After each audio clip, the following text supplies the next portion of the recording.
The reason why you didn't learn about this when you got your degree, because the government doesn't trust us with the truth. And they're telling you, if you knew the truth, you wouldn't let us use, semiconductor and LED technology like we plan to use it. Blue light was found to be addictive, not by scientists, not by the military. It was actually by the mafia. That's how they started Vegas. And then the CIA took their idea to black out the windows, put one-armed bandits that were blue lit, and give people alcohol to lower their dopamine level to make them addicted to casinos. Then the CIA and the FBI, they started a program called MK Ultra at Tulane University in the neurology department and neurosurgery department. Have you ever stopped and asked this one question? Why is it that every screen ever created is always blue lit? Now you know the answer. It's because it was designed to addict you to the technology. Even if you found out later on that it is a problem biologically, you would still not be able to get away. This is Decentralized Radio. I'm Tristan. And I'm Ryan. The goal of this podcast is to help educate you on how to live your most optimal life. We will host industry expert guests to shed light on topics that matter. We are not gurus, rather two individuals who have had to pave their own path to health and vitality, independent of the centralized systems that plague modern society. All right. Hello, everyone, and welcome back to another episode of Decentralized Radio. Today, we have a really exciting podcast lined up for you. We have the man who needs no introduction on the line, Dr. Jack Kruse, neurosurgeon, quantum biology pioneer, and of course, a Bitcoiner as well. Dr. Kruse, how's it going? Good. So I guess starting this is definitely going to be an EMF focused podcast for everybody who's listening. And I was thinking about how to start this off really the last few days. And my question to you at first is, when did you realize that EMFs, non-native, of course, were kind of like the most detrimental toxin in our environment? I know you did some self-experimentation like a decade ago. There's like, yeah, but this was way before that. The number one thing that got me thinking about this was actually when I read Becker's original work when I was in residency. This is a long time ago. I'm going to say they're over 30 years ago. And when I read those papers and some of the things that he had written, the thing that stuck with me the most, because, as a neurosurgeon, I was predominantly a spine surgeon. So I was very interested in bone metabolism, and that's kind of how he cut his teeth. When I read the papers about how people got osteoporosis in space, I realized immediately that it broke Wolff's Law.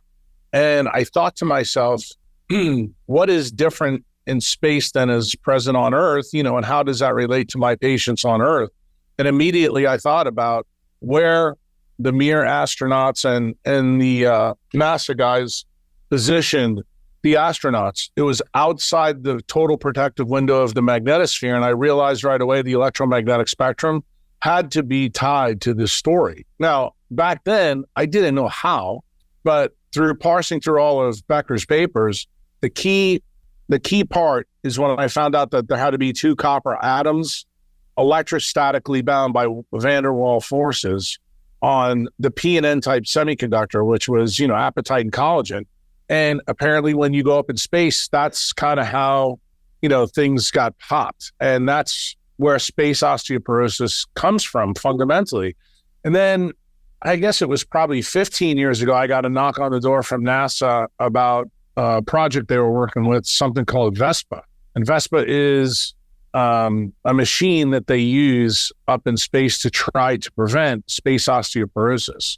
And they just had questions for me at that time. They didn't kind of tell me what was going on, what they were doing, but I knew from the questions that they asked me and DARPA had asked me that they were probing very deeply about non-native EMF, in space, and also non-native EMF on the surface of the planet. Why? Because one of the early papers that I wrote, back on my free site a long time ago was Wolff's Law null and void now because of non-native EMF? And most orthopedic surgeons know what Wolff's Law is. It's bone is laid down in areas of stress. Why? Because bone is piezoelectric. And on the opposite side of the bone would get resorbed. So we use this principle when we try to heal people's bones, like when they break a bone, when, we do a spine fusion, when we do anything with bone, stressing the bone generally is a good thing. But it seemed that what Becker had found in the astronauts and the cosmonauts is that the stress in space didn't matter. And that link was tied to both the magnetosphere and the spectrum of light that they were in. And that's where NASA came up with the Vespa machine. And that's kind of how it started for me. Yeah. And then that makes a lot of sense. I mean, when I read the body electric and read the bone, obviously N-type, P-type semiconductors, a diode, the copper is kind of like doping as well. And then when that's degraded, it's leading to that kind of osteoporosis. It's incredible. And I recommend everyone go read that book. The piezoelectricity as well. If you don't know what that is, it's creating or transforming mechanical energy or stress into electrical DC current there.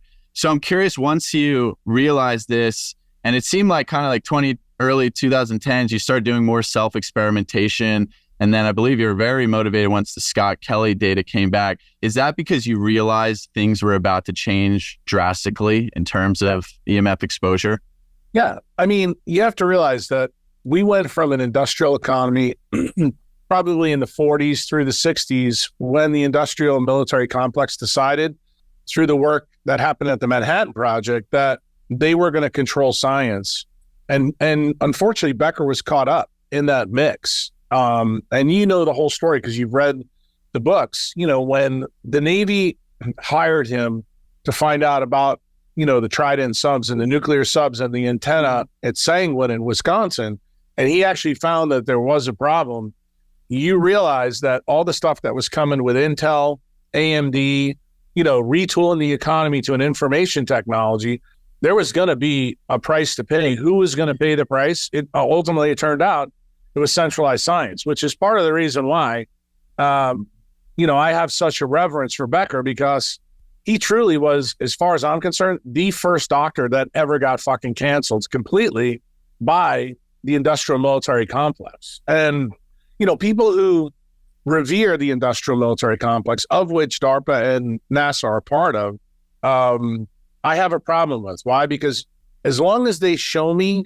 that they understand that where this whole project began, it's totally centralized and totally anti-decentralized. And, you know, you guys have told me that you're Bitcoiners, you're into decentralized science, you have a background in electrical engineering.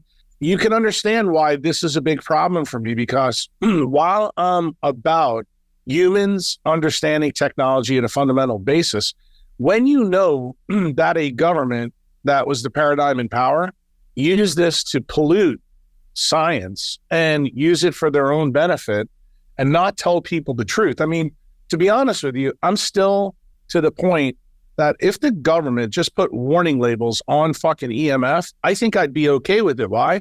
Because then they've done their due diligence for a guy like you. Because, you know, a guy like you who's an electrical engineer, a lot of the stuff that you probably learned about through your degree doesn't fly in biology. In fact, they're incongruent. But when you read Becker's work, I guarantee you probably had your own aha moment and go, wait a minute, there's a lot more to this story that meets the eye. And maybe we need to think about this. And then when you jump down the rabbit hole and you read, you know, Andrew Marino's book, who is, you know, Becker's biophysicist, and then became a lawyer to protect Becker after he outed the industrial military complex on 60 Minutes in 77, and realize what they found, that an electric power line in upstate New York was able to change the magnetosphere 80,000 kilometers above the surface of the earth. That alone, that is documented proof in congressional testimony from the early 70s, should get all of us thinking, you know, what the fuck is that iPhone doing to us in our pocket? You know, I think that's a fair question. And the fact that, you know, the standards were written as they were written for electrical engineers has actually blocked that. The reason why you didn't learn about this when you got your degree has a lot to do with the story that we just, you know, laid out, because the government doesn't trust us with the truth. And they're telling you, if you knew the truth, you wouldn't let us use, you know, semiconductor and LED technology like we plan to use it. And I still don't think that's true. Why? Because as you guys know, you're young guys, humans are addicted to it. You know, and I just, in El Salvador just this week, you know, had a guy who I've been working with for about 5 years come up with a computer that completely eliminates blue light and lowers EMF risk. The administration got to see that computer, for the first time. And we told them, we said, look, when this device was shown to the people in Silicon Valley, they acted like this kid had he was an alien from another planet. And you have to understand fundamentally the reason why.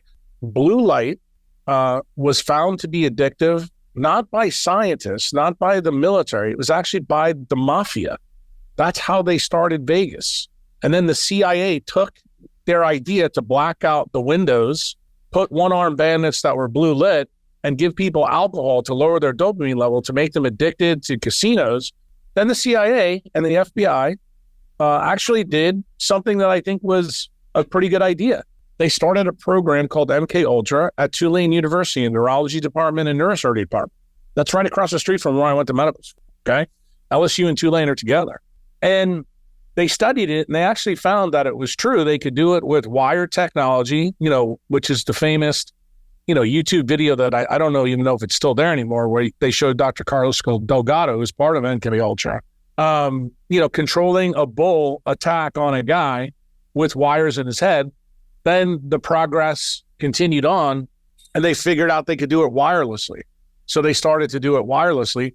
And then magically, the whole project went dark right around when Becker found out some of the work that he was doing. And these people in the Navy that Becker was interacting with, they knew about all the stuff from MK Ultra. The key thing is, the most shocking part of the story for me that I've just actually told my members, because you guys know that I just met with Bobby Kennedy to kind of lay a lot of this stuff out.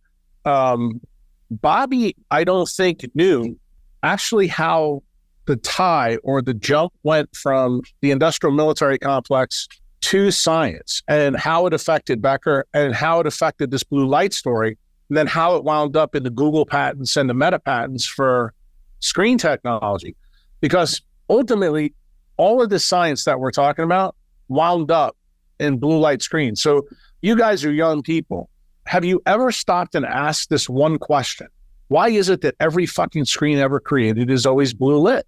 Now you know the answer. Is because it was designed to addict you to the technology, even if you found out later on that it is a problem biologically, you would still not be able to get away. Just think about like a heroin addict or a drug addict. Once you get them addicted, the addiction is really hard to break. So when Anjan shows up to Google 5 years ago and shows them the computer that it completely eliminates blue light and flicker, and he solves some of the electrical engineering problems that, you guys know exist. Like, you don't know what he's done already, but he does. And he's already shown this, to an administration. He's already shown it to Rick Rubin. He's already shown it, to a lot of my friends, to Jack Dorsey, to actually the Google patent attorney that was involved with the blue light story. It should be no shock why those people in Silicon Valley wouldn't fund his event, So the reason I brought him down here this last day, he just flew home yesterday to San Francisco, is I wanted him to show the benefit of the technology, because for your generation, we need to cut the cord on EMFs first. The biggest problem with EMFs is blue light, okay? Then we can start fighting the battle about RF, microwaves and all that. But blue light was the attack vector of the industrial military complex and centralized computer companies. I'm talking Apple, Google, they have all known this. And it makes me happy because I'm probably one of the few guys you'll ever talk to that's actually happy that Steve Jobs died from his own devices. Because I think ultimately that was a good, how shall we say, sentence or penalty. But he was even wise enough not to let his own kids use the device. So from my standpoint, when I talk to guys like you who are smart, who have good brains, you own Bitcoin, I want you to know that there's a downside to technology. We have to learn how to use it properly. And I think what Anjan just did with his computer, the Daylight Computer Company, is it's the first step in a new world order for technology where we're building anabolic computing, meaning that your brain will not get taken apart through the non-visual system because of the blue light. Now, we still got issues to deal with other parts of the spectrum. But, the journey of 1,000 miles begins with one step, and this is the first step. And I told Anjan this when I did the Q&A with my members on Sunday, when they had the device open to their purchase. I look at this step, kind of like Neil Armstrong stepping off onto the moon, that it's a huge step for us. Why? Because you're finally getting told the truth about this. And, the cool part that I don't think a lot of people know, Tristan, Anjan, his dad is a psychiatrist. His dad's one of my members. I've been a member for a long time. Anjan's not a member. Anjan just listened to my work through his dad, and Anjan actually got depressed through his tech use. He told the story, when he was at Stanford University, where he actually put up bags on the window. He worked all night and never saw the day. And eventually that led to him almost killing himself. And that was, from that level of depravity on himself, that's where this computer was built. So you said to me, Jack, I know you did self-experimentation. So did Anjan. Anjan, in my view, probably did more self-experimentation than you could ever imagine. Why? Because he got the wisdom that the thing that he was addicted to the most and he found most interesting in his life, because that's where he got his degree in, was fucking killing him. And that insight is exactly the same type of insight that I had about my life in neurosurgery, that the things that I was using to try to help patients were hurting them. Then it got worse for me, because then I realized I was the fucking idiot the first, probably 10 or 15 years of my medical career, that I was doing things that actually harm patients instead of helping them. And the one thing you'll learn about me, when I come to that realization, I immediately change what I'm doing. I am not in this game to harm patients. I took my oath in medical school very seriously. And when I read Becker's work and truly understood the implications, it took me 10 or 15 years to really get it, that I changed everything about my life. Hey, friend. Thanks for listening. If you really enjoy this podcast, it would be really appreciated if you left us a 5-star review on Spotify, Apple, or subscribe to our content on YouTube. This helps us get to a larger reach and a larger audience to spread this wonderful free education. Yeah, I think everything you just said there really encapsulates the important message of exposure to all these EMFs, is that, we're not saying that we need to go back to the caves, right? This isn't even a realistic thing.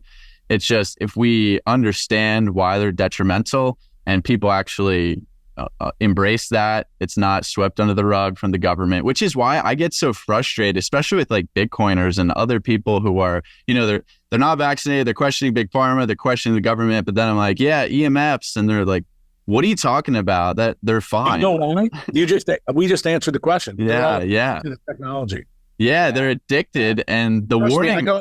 I go into a clubhouse room all the time with these Bitcoiners, and every single one of them are addicted to the technology. They don't even realize by being in clubhouse they're addicted to it. Yeah. Ryan, what were you going to say? I was just going to say, I loved everything that Jack just said, because it encompasses what I think the real issues are around these problems, specifically for our generation and the even the younger generations. I always talk about my 2-year-old niece who has an iPad, and I think it's insane that she's dragging this thing around. You see the psychological changes that happen almost immediately when they get these things in front of them. It's instant addiction. It's wild. See, Ryan, that's the thing I worry about, because people don't realize the unmyelinated brain is much more sensitive through non-visual photoreceptive destruction very, very quickly. And that's the key metric. You could destroy a brain faster with light than you can with drugs. And, when I say something like that, people think it's hyperbole, and it's not. The data now backs this up. And just think about it. Your 2-year-old niece, they live in a time where kids are now killing themselves at record rates. And, magically everybody says, oh, well, it couldn't be the iPad, and I told Anjan this just when we did, the podcast this weekend.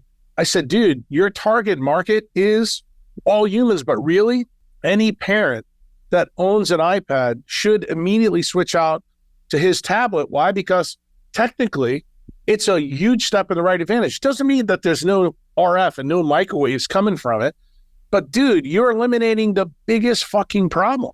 And then I think when we get to step 2, when we come out the mTOR tablet, and when we come out with the mTOR laptop, which he's already got prototypes for, when we start to add in healing frequencies like 380, and we're taking the options into account, like then there may even come a day, I almost hesitate to tell you guys this, that tech addiction may extinguish itself. In other words, Jack may say, I'm okay with your screen time now, because you've got infrared and UVA added back into it so that you guys can continue to go. Because, Tristan and Ryan, my main concern is this world is yours. I'm at the end of my life, the end of my career, and I want to see your guys' brains really change the world 25, 30 years from now and change some of the laws. I'm trying to change some of the laws right now in El Salvador. I think I'm going to be successful at doing that, but I have no illusions that I'm not going to change the laws in the United States in the next 5, 6, 7 years. Maybe with the help of Bobby Kennedy and him taking some of my ideas on his platform, great. But again, I still don't think it's going to be Bobby being able to do that with Congress the way it is now because they're all captured. But do I think that maybe one of you guys will run for president someday and say, fuck it, we're doing this. We're gonna make this part of the platform. We're not gonna fucking worry about abortion, which is fucking ridiculous. This is something that's ubiquitously hurting everybody across the board. It affects the way they think. It affects the way their brain works. This is the reason why we have, militant ideologies all over the world, and we don't realize it. And we don't realize it because the industrial military complex has hidden it from us for their own gain, since the 40s, 50s, and 60s. Yeah, I think it's a multi-generational thing. And a lot of Bitcoiners say this as well. It's just going to take time, especially in the United States. And I think that as well. But it's really sad. And why I get so passionate about this is the children, how susceptible and more affected they are by EMFs, and just think of that mitochondrial DNA damage, like generation over generation. It's almost a self-balancing mechanism, kind of in a cynical way, really sad way. But yeah, I'm excited to see RFK talk more about it, on the children's health defense, suing the FCC. Like, this is great stuff. I think we can do way more there. But number one thing is just, I don't think people just understand why EMFs are bad for our health. And even though there's manufacturing warning labels on all technology that nobody ever reads, keep it, never on your body at a distance. If you look into the testing, it's all scam. But something that you can lay out really well and that we now know a lot more about is exactly why EMFs are so bad for our health. In the time of Becker, Marino, it was, stress, it was, change in blood markers and things like that, very high level. Since then, we've gotten to, calcium influx, voltage gated calcium channel activation, disruption of the gut brain, barriers, blood barriers. They're often mentioned, but obviously we all know that there's a lot more to that. And that we've discussed on this show as well with Carrie Bennett, and just between us, that it's really all about water and semiconductors, as you mentioned. So maybe let's lay out for the listeners exactly why EMFs are so bad for our health. Well, believe it or not, a lot of these studies that you talked about actually occurred in Becker's day. Like the one I'm thinking about on calcium ion frequency was done by Abe Lippman in 1970. And he's the one that proved that calcium ion resonance was the source problem in a mitochondria. So evolution for 3.8 billion years has been driven by one octave of the electromagnetic spectrum, specifically, which is visible light, with one addition, the Schumann resonance, which you guys know is ultra weak radio waves at 7.83 hertz.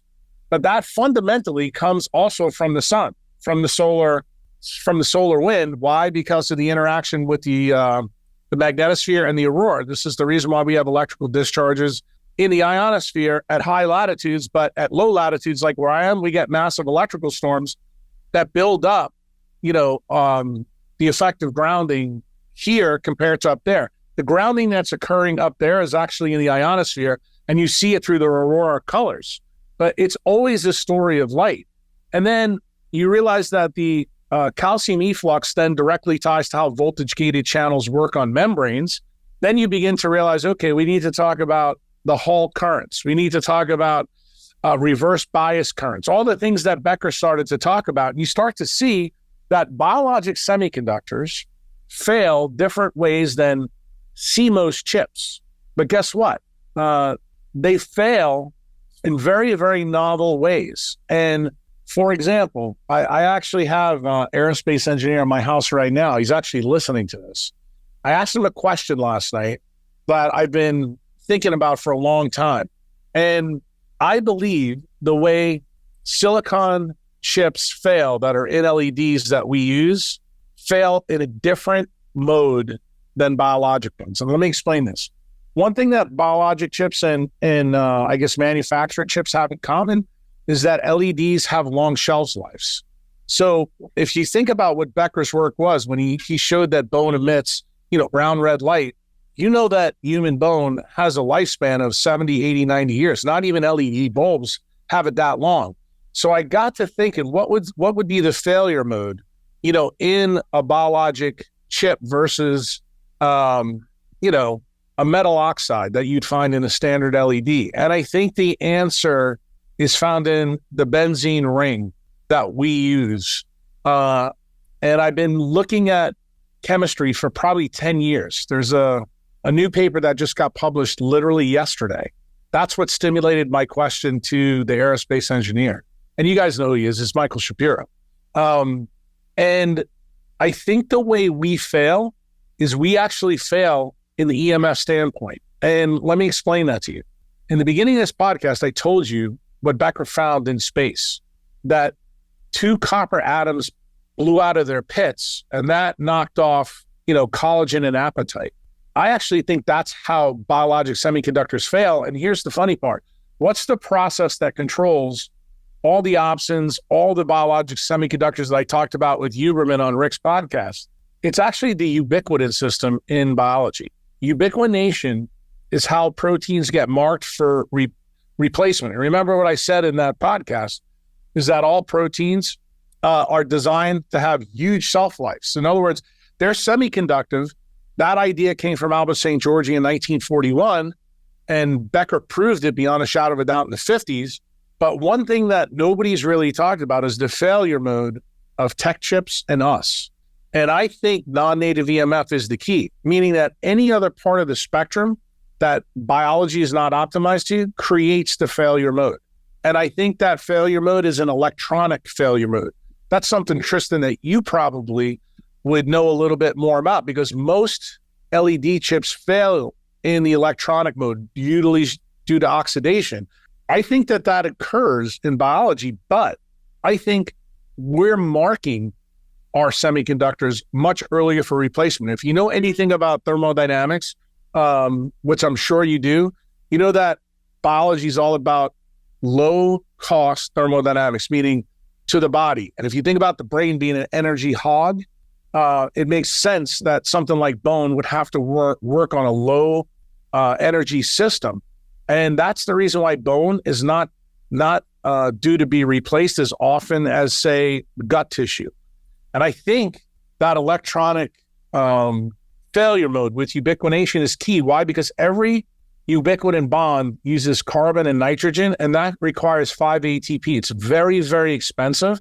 So this is the fundamental reason that you get, I think, from understanding LED lights, that they last a really long time. I think our biologic semiconductors are built to last literally 10x those. And I think the difference is the failure mode is the key. And I think EMFs, the stuff you guys want to talk about today, is the number one way that biologic semiconductors fail. I don't think it's like a CMOS chip that you would see, like, say, in a red LED light. And I think part of that reason has to do with how ions at the atomic level are moved in space. And I don't think it's just straightforward ROS and RNS. Do I believe that those things do cause a problem? I do, but I don't think that's the real big issue. And I've never felt that way. And I don't think that centralized science, especially like in electronics and photonics, is at the level that I'm thinking. But this paper that I tweeted out about this morning, this was the first paper that I actually read yesterday that got me thinking about that. And then when I asked Shapiro what I asked him, the answer he gave me was the standard centralized scientific answer. And that made me realize, and I was thinking about this all night. I didn't even realize you guys were talking to me today, to be honest with you. And I'm kind of glad we're talking about this, because as I'm talking about it, it's forcing me to think a little bit more about it. I think this is the area that we need to focus in on non-native EMF toxicity. I think if we think that failure modes are the same as they are in stuff that we can buy off the shelf in a photonic store or an electronic store, I think we're doing biology a disservice. And I think the failure modes are going to be different. And I also think that if you understand the difference between what's present in nature, like I'm going to give you the name of the chemicals that this paper is about. They're called acenes, ACENES. And basically they're benzene rings that are put together. And the longer they are, the more colors they emit. The interesting thing is the longer they are, the more sensitive they are to temperature and light and oxygen. So I want you to think about that for a minute. That's radically different than what biology does, because you know that all of our biologic semiconductors, like let's take the ones that I like to talk about, the ones made from palm seed, the ones made from melatonin, the ones made from tyrosine and phenylalanine, like melanin, they have short polymer windows of their photon trap. They're decidedly different. And not only that, they also have different absorption spectrums and emission spectrums. They don't need to be stacked together.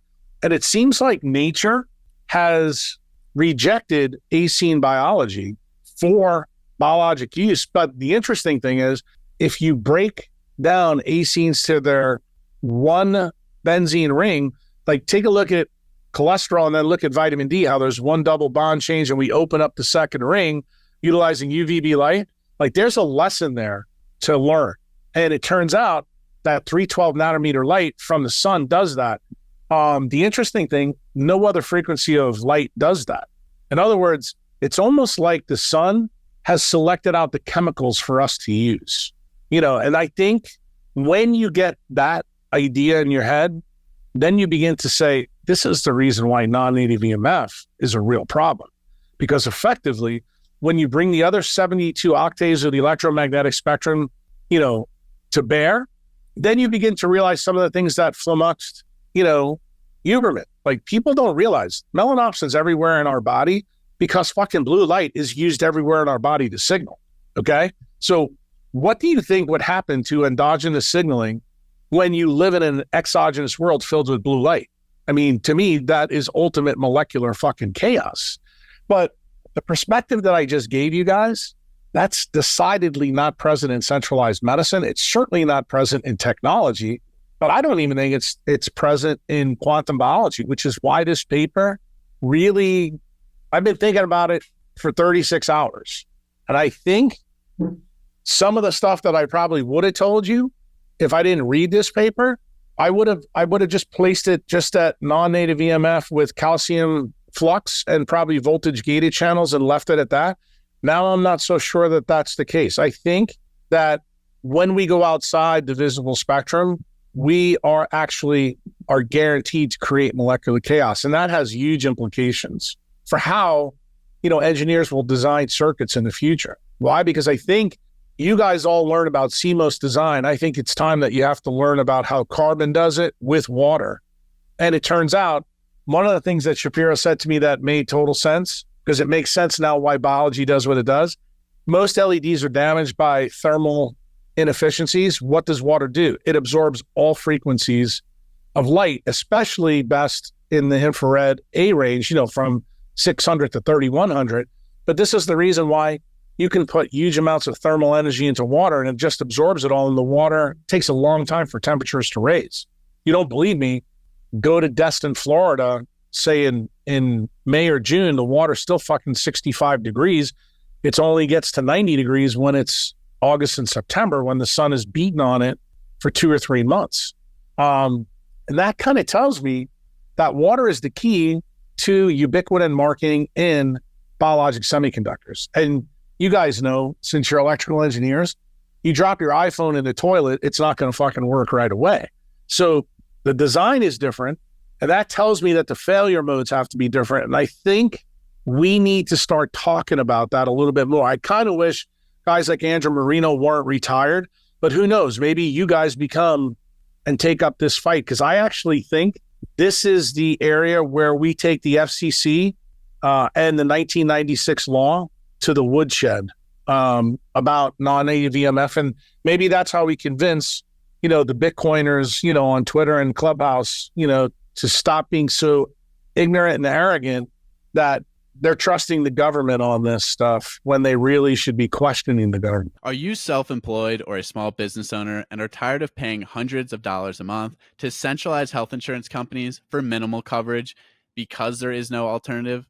Well, I have good news for you. There is. And this podcast is brought to you by CrowdHealth. CrowdHealth is a more decentralized alternative to health insurance, and it uses community and crowdfunding to help its members pay for emergencies when they do happen.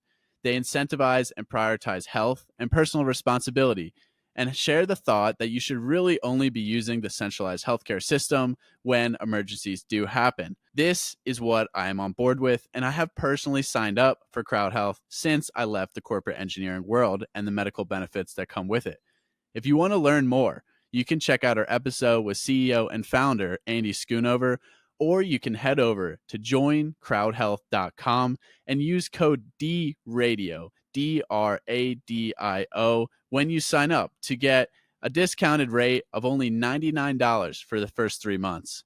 Centralized healthcare is one of the biggest issues in our society today, and I really love what CrowdHealth is doing to provide an alternative for people who care. That's definitely my mission. And I think, what you said, semiconductors, it's typically, from what I've seen, it's, it's the high amount of heat or just driving components, like kind of to their threshold, power switching areas and things like that usually ends the lifetime. And you mentioned that, pushing the thermal aspects, because they're not surrounded by water. They're not the proteins that are hydrated in our body, like the biological semiconductors that we use. And I think that's important for everyone to know as well. That's kind of what Jack is talking about here. I'm going to tell you the other thing that I want to be crystal clear on this. The other thing that Becker found that nobody seems to really know is that the DC current that he found in cells is extremely small. Yeah. Picofarads, right? Like, it's so low.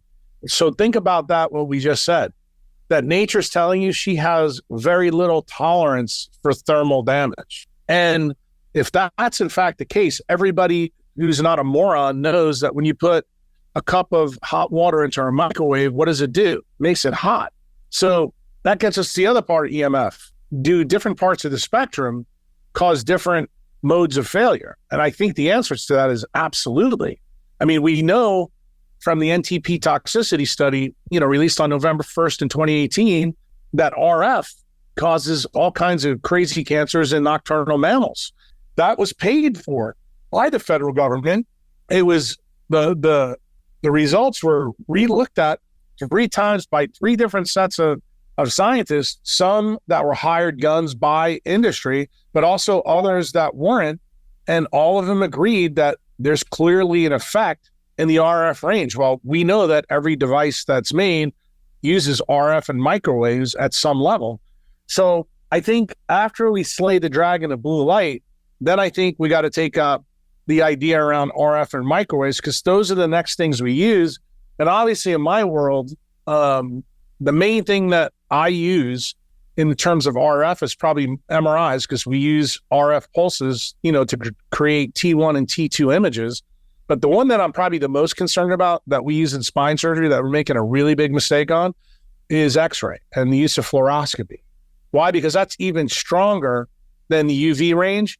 And the modus operandi right now, at least in neurosurgery, for endovascular surgery, for aneurysms, and also minimally invasive spine surgery, is people are using more X-ray time to make smaller incisions and then go to the public and say, by the way, this is minimally invasive surgery, when truthfully, from an electromagnetic spectrum perspective, it's fucking maximum type of surgery. Why? Because when I was a young doctor, I could do the same operation through an open incision, much bigger, but I only did 1 or 2 X-rays.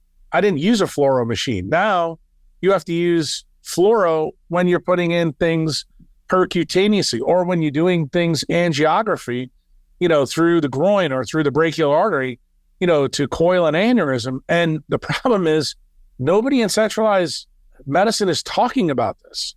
Like when I go and fix a fracture on an old lady and I do a kyphoplasty or a vertebroplasty, I've got to use x-rays to do that over a period of time. What are those x-rays doing to those two copper atoms that we talked about before? Like, nobody is studying this. And yet Becker wrote the paper close to 50 years ago, actually over 50 years ago. And we act like this shit doesn't matter. And then when you layer that on, okay, this old person is now using an iPad to check their stocks every day, and then, they're sitting in front of a Samsung TV with an LCD display that's fucking blowing their retinas out. How does this affect their bone density? Are these things linked? I think the obvious answer is they are. But if you don't talk about it, and you don't talk about it from a scientific basis, it sounds like it's hyperbole. Like I mentioned to Bobby on the podcast they did with Rick, I said this question, and I like repeating this question because I think it's one of the things that everybody needs to think about. What's the difference between fact and fiction? Fiction has to make sense. The truth doesn't. And that gives the industrial military complex and industrial healthcare deniable plausibility. Why? Because if you're missing big parts of the story, they can brand you as conspiracy theorists when you're really not a conspiracy theorist. You're operating on less data that's out there. But the interesting thing is what you're saying makes total sense because you're able to fill in the gaps of understanding. And kind of that's what we're talking about today. Me bringing up that paper about acenes and the fact that the more polymer chain of benzenes are there, you can actually change the color just by doing that. Normally, in physics, when we think about color change, what do we all automatically think? We think of frequency change in light, don't we? Yeah, wavelength. Right. This is a totally different way of thinking about things. And when I read this paper, I immediately thought about cholesterol. I thought about melatonin. I thought about melanin, thought about melanopsin. I thought about the ring structures. And I said, you know what? The key to this is how they fail. And as biologic semiconductors fail, the emission spectrum, the biophotons they release also has to change. Could that be fundamentally where chronic disease really is coming from? I think the answer to that is probably yes. Now, people listening to this podcast may say Tristan, Ryan, and Jack are engaging in, conspiracy theory, especially if they're from Motorola, but I don't know if we are. Yeah, I think it's really important to just lay it out at a high level. And for me, as an engineer, I just think about all this stuff. It's inputs to the system. It's what are you getting? If you affect the inputs to the system, the output's going to be altered as well. And there are other things, creating dysfunction in the system.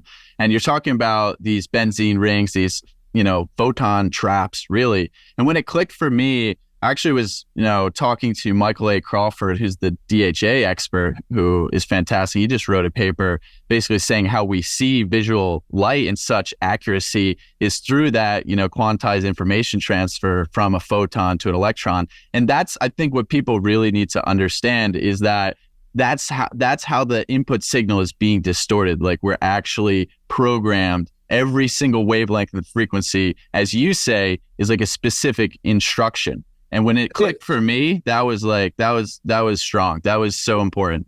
I'm glad you said this because I'm going to tell you, this is the reason why on social media so many times I say, look, they always want me to dumb the message down. I'm like, look, you dumb the message down, you're going to miss all of this stuff. And if you miss this, you miss the whole fucking story. And that's why I say you got to elevate your game to understand that the input for this system is light and electrons and protons. So you got to come to my level to kind of understand really what's functionally going on, below the cell level where information processing and transfer is occurring. Yeah, it's hard because that's, at the subatomic particle level. But if you think about it as just a system, I think it's really easy and we're just getting all the wrong input signals. But that's kind of how I think about it. And I think that there's needs to be more research in the space, and that's how we have to go about it. We're just, about water in general. Pollock doesn't even have the funding to do research on EMFs affecting EZ, but he was recently on Kira's podcast, The Health Standard, said that EMFs collapse the EZ like completely. It's no surprise, but yeah. Well, I mean, I talked to Bobby about this at the end. I think the way it was edited was in the beginning of the Rick podcast. But funding for NIH money is done on purpose this way. This is how the industrial military complex controls science. This goes all the way back to General Groves, he learned a lesson at the Manhattan Project. And he said, if you can control what they study, you can control the methodology and what the output of science is.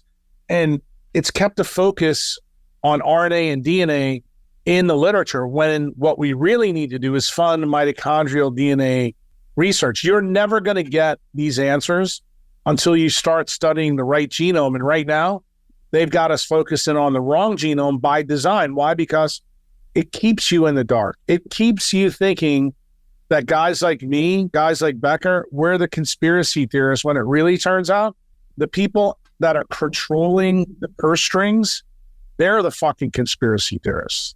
Yeah, and Becker like stated all the way back then that academia is captured, right? And he put his reputation, he took the downfall for that. And that's something I'm actually actively working on, trying to create a platform where we can donate a good amount of money. We'll put it into Bitcoin and then build up wealth and then donate it to folks like Pollock. That's what I want to do. But people, need to realize that there's a stopping point and that we're not getting the funding we need for this kind of stuff, and that you need to have this kind of mindset to put these puzzle pieces together. I think we can all agree that scientific research has been captured. That's why I'm so excited to launch Decentralized Health, my new platform that will host decentralized health education and give back to the scientific researchers who are being neglected by the centralized funding sources and can no longer fund areas of interest that are free, low cost, and accessible to all of society. I'm kicking off the Decentralized Health platform by launching my first course on EMFs. EMF 101 contains over 6.5 hours of educational content that anybody can digest,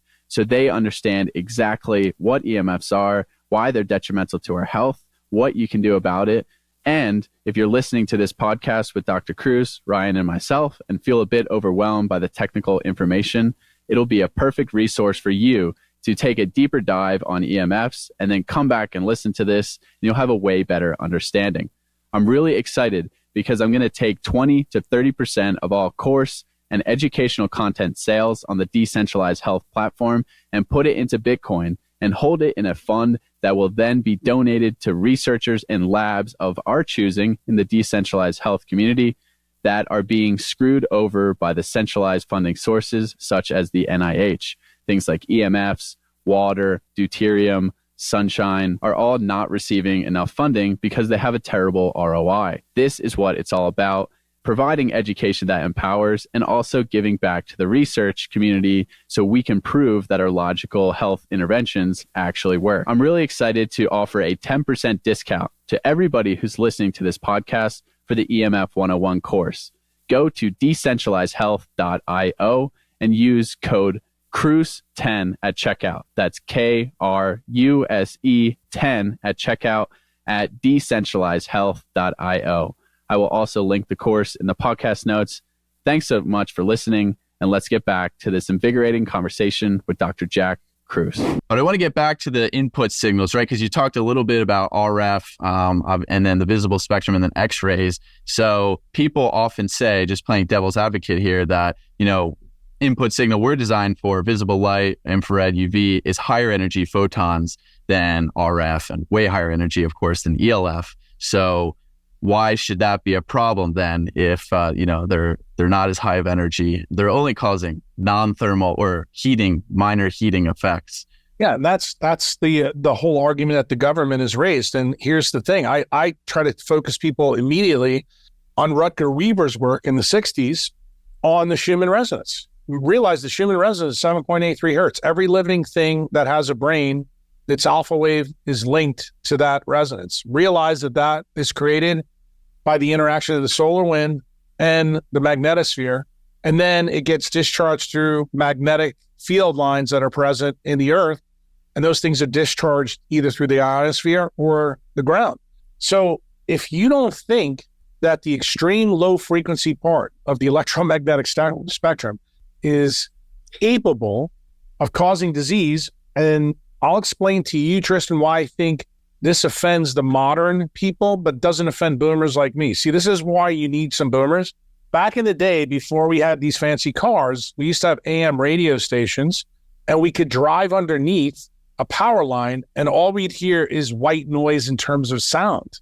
And guess what? That's exactly what non-native EMF is doing to the alpha wave that's generated in your thalamus.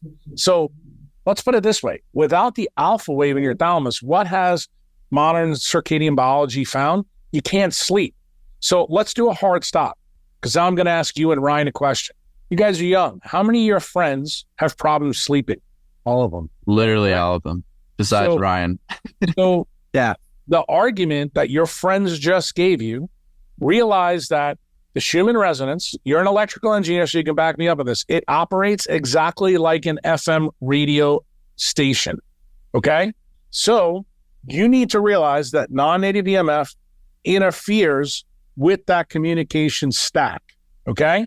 So I've written blogs, I think it was Quantum Engineering 46, 47, 48, that actually lays out how that electromagnetic FM antenna is built between the thalamus, water, and the sun and the earth, like in detail. So when people say that the low end of the electromagnetic spectrum is not capable, it's because the industrial military complex has put the idea in your head. The only way to fail is thermally. That's why I asked the question I did to Shapiro last night, because I know that that's the dominant idea out there, but I don't think that's the truth. And the point that I try to make to people is I think every single part of the electromagnetic spectrum creates a different failure mode for a biologic semiconductor. In fact, let's talk about the high-end one that we just mentioned with X-rays.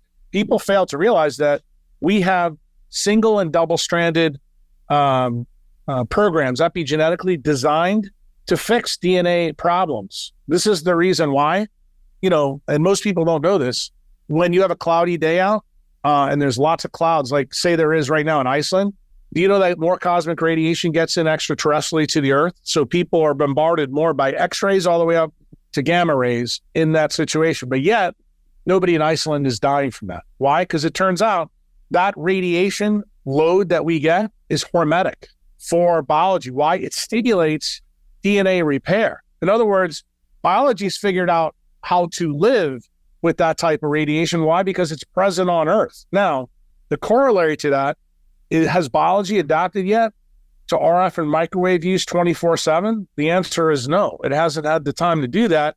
And what is the key metric that we're seeing in your generation and, as Ryan said, his 2-year-old niece, is that nobody can sleep. In fact, I'll tell you the funniest story. When I met with President Bukele, I brought all my EMF gear with him to his house. And the first thing he said to me is, Jack, I can't sleep. And dude, I just showed him the spectrum of the LEDs in his house, that alone. And I said, just think about this alone.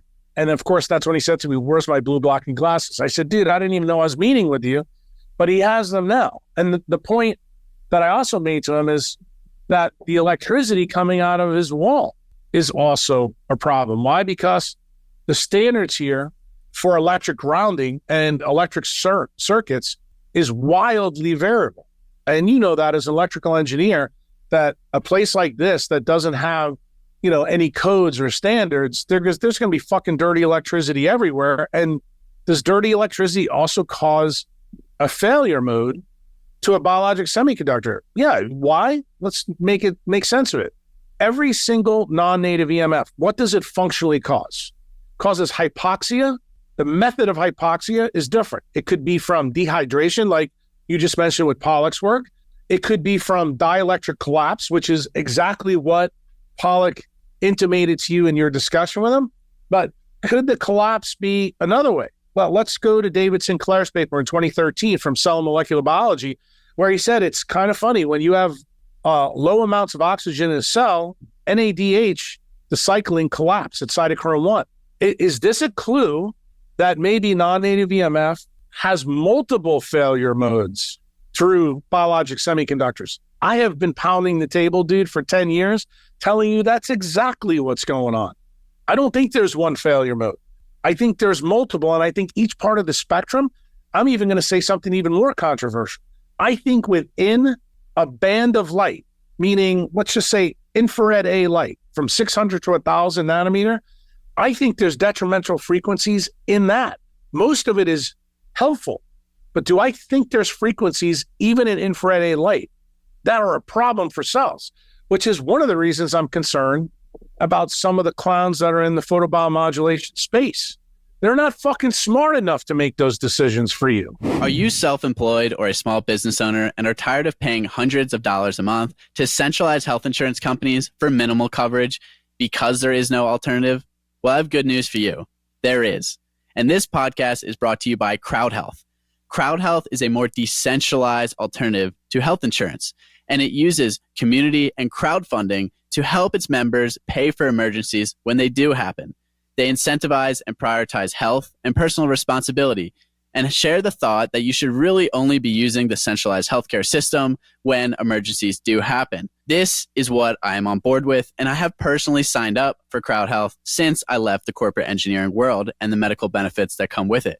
If you want to learn more, you can check out our episode with CEO and founder Andy Schoonover, or you can head over to joincrowdhealth.com and use code DRADIO, DRADIO, when you sign up to get a discounted rate of only $99 for the first 3 months. Centralized healthcare is one of the biggest issues in our society today, and I really love what CrowdHealth is doing to provide an alternative for people who care. Yeah, well, it's spot on, and something that it really made a lot of sense to me, because in the engineering world, it's called electromagnetic interference, EMI. When you're designing chips, I was in DC-DC switching converters. This is all we cared about. We can't switch a 1 megahertz. It's an AM band. So to me, like all the low frequency stuff, when I realized how much of our biology functions at low frequencies, 8 to 10 hertz for brain waves. And I think you've talked about cell communication is at that same level, mitochondrial oscillations and things. It's all in the low frequency range, right? 100 hertz. That's what we found from Megan McManus's work, who was a protege of Dr. Doug Wallace. Yeah. So that's all EMI, right? To me, that makes a lot of sense. And one thing I'm not going to lie, I don't enjoy about the EMF space is they don't agree on anything. And I'm like, guys, it's the whole thing. We all, I want to ask you, right, what's worse for us? It's kind of a trick question. Is it ELF or RF? But they're bad for us in different ways, kind of how you just outlined. And to me, it's really important. You remember, Tristan, I'm going to interrupt you here for a minute. Oh, you're good. You remember, me as a doctor, my job is to do no harm. I'm going to tell you how each one of these interact with biologic systems. I think the real key to understanding this, realize that the opsin system, the non-visual photoreceptors, to me are the best way to study this, because I think that's where people are going to start to get my perspective on things. The way in which that failure mode happens, we have to come to a fundamental understanding of actually what cells are really doing with the input data from light and photons and electrons, like you said when you talked to Crawford.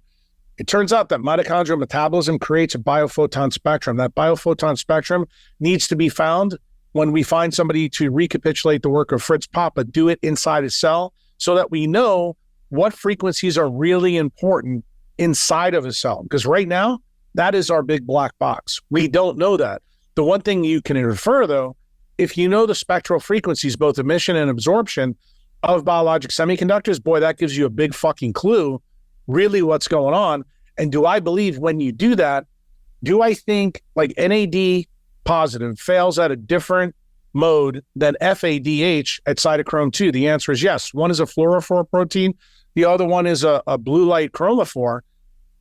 Do I think those biologic modes fail differently? I absolutely do. Do I think certain frequencies are worse than others? Yeah. Do I think people that get riboflavin deficiency are fundamentally in a different place? I think those people are going to be more European-based, not in the United States. Why?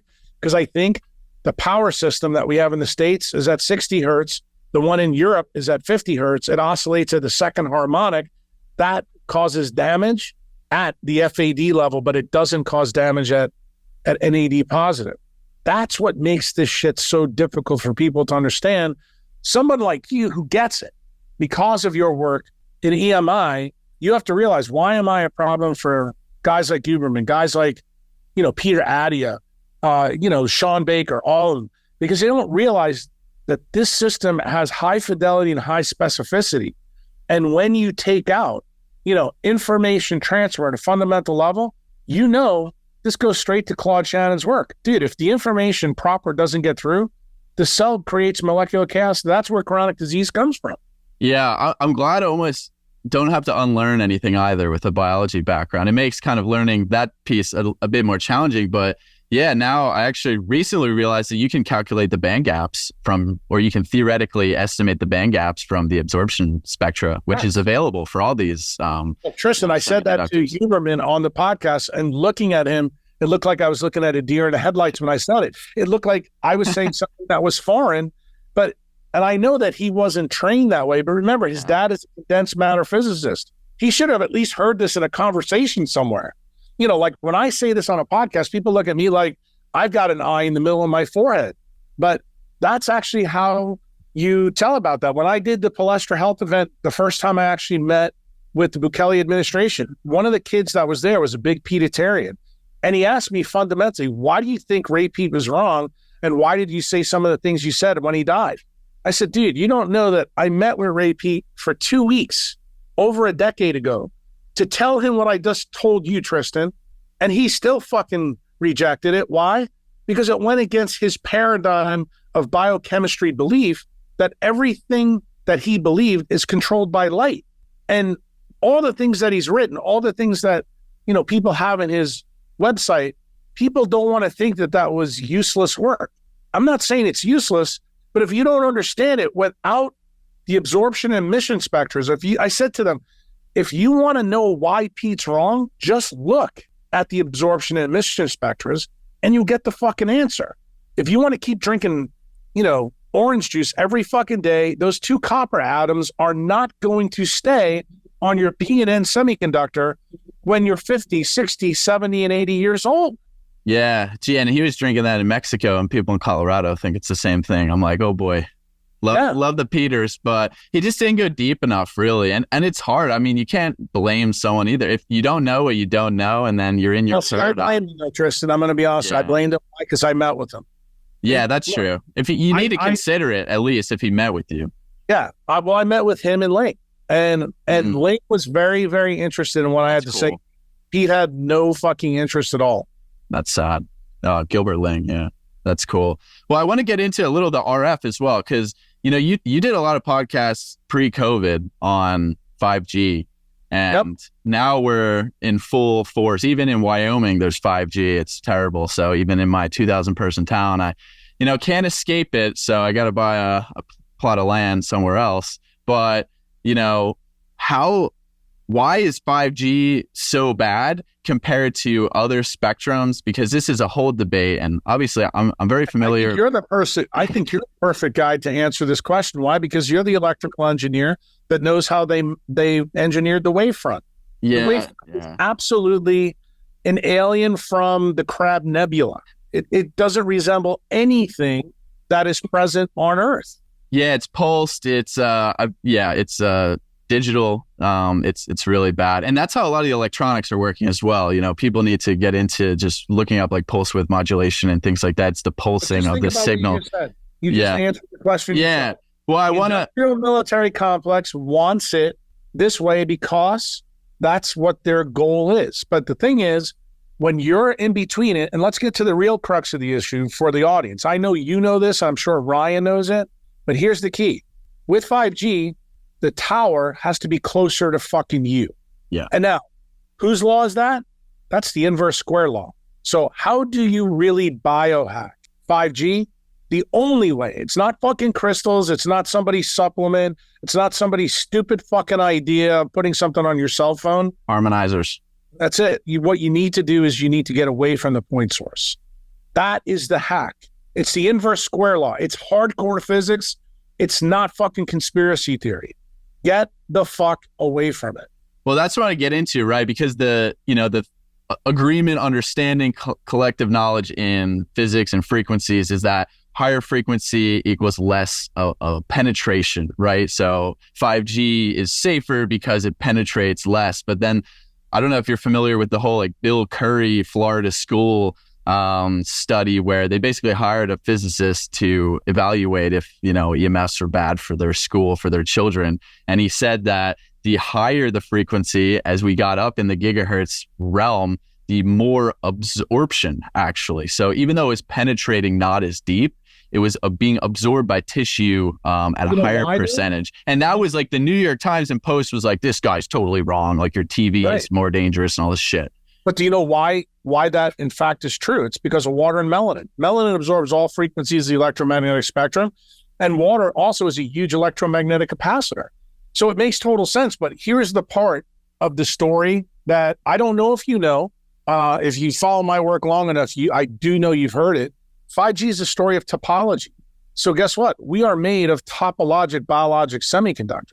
So guess what? It turns out surface changes are way more important than what's going on deep in the tissue. And if you think about it, how were we evolved? We were evolved to absorb EMF from the sun through our exteriors into our interiors. So the topology of waveforms that communication people use, this to me has completely flown by everybody, because 5G really is a story of broken topology. That brings in, the physics of, aperiodic crystals. That brings in Penrose and Penrose's work and why he just won a Nobel Prize.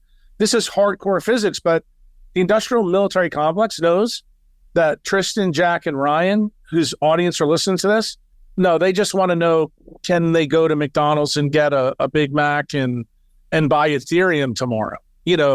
No one is interested in how topologic collapse occurs on your skin. And then, Tristan, let's talk about this. The skin is the largest organ on the body. It's on the exterior and it interacts with the environment. Isn't that what we're functionally talking about with EMI? Is that not a fundamental issue? And yet, you're the guy, the electrical engineer that knows how fucking engineered that wavefront is to deliver information for who? CTIA. For the guys that learned their craft through MK Ultra and the CIA.